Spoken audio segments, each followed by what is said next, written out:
In today's video, we're going to talk about how you can reset or personalize your control center.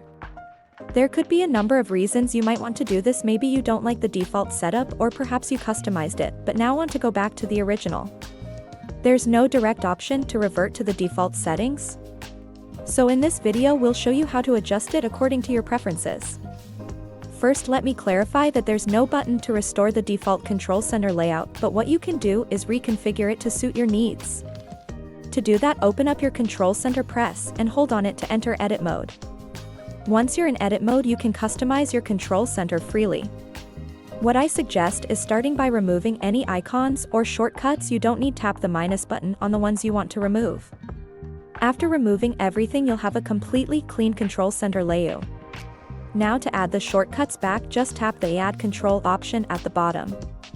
You'll see a list of all the available shortcuts you can include, such as connectivity options, dark mode, screen recording, focus mode, and more.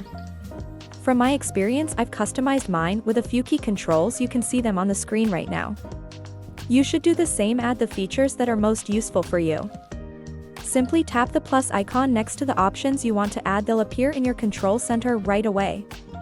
You can also rearrange them, resize, or replace them in any order that suits your needs. It's all about making the control center work best for you.